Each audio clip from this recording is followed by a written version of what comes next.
Alright, what's up everybody? This is Ken for the Win 1 yet again. Let's do another video, this time on,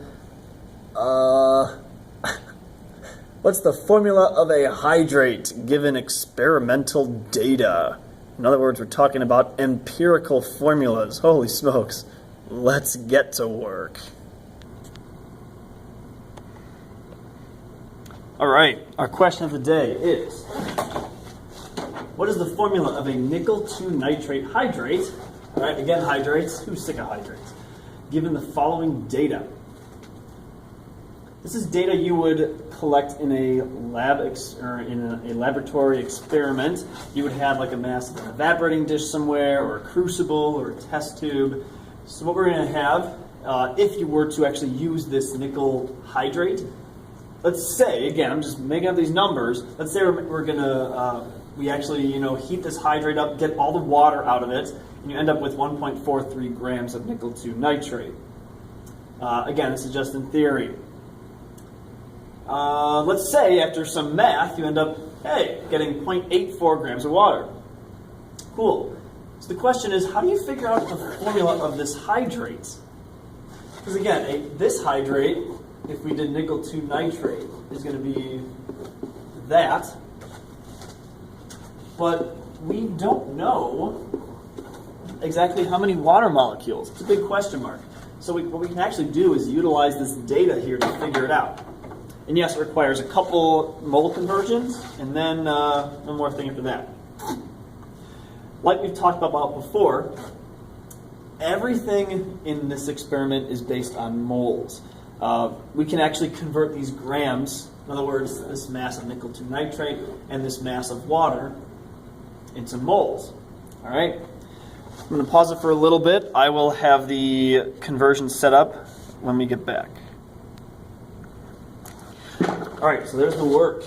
Again, we're converting grams into moles. All we're doing is dividing by the molar mass of each one. Our first one will be the nickel 2 nitrate, 182.71 grams per mole.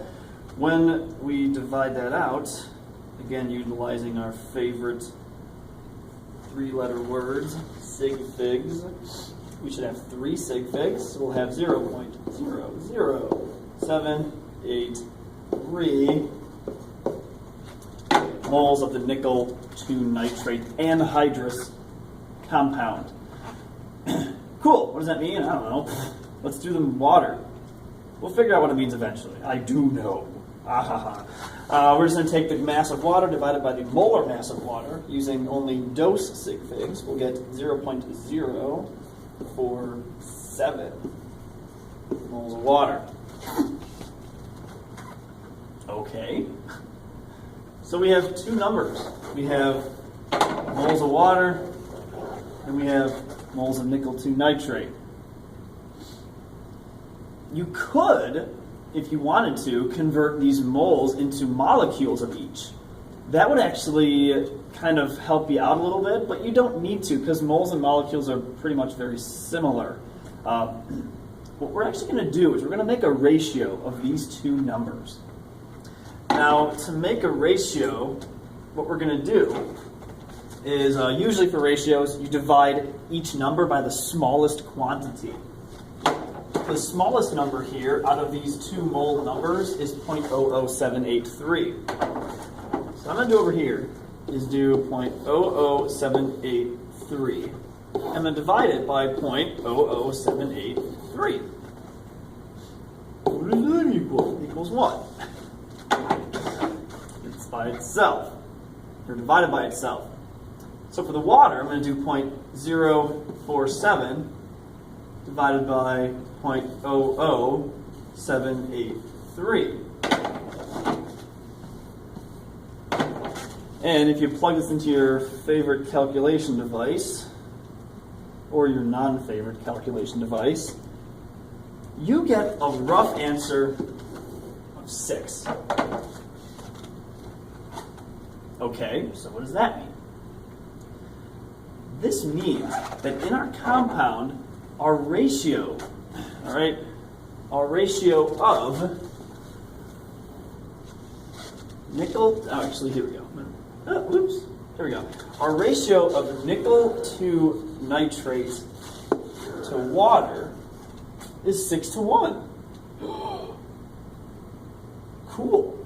So we just figured out that for every 1 formula unit of nickel 2 nitrate, you're going to have 6 water molecules. Pretty cool.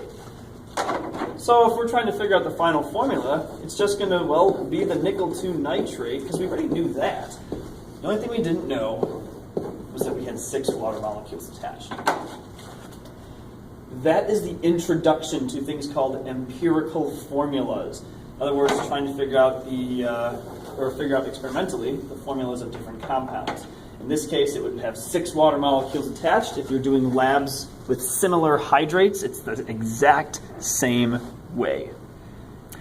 The more you know. Thanks for watching.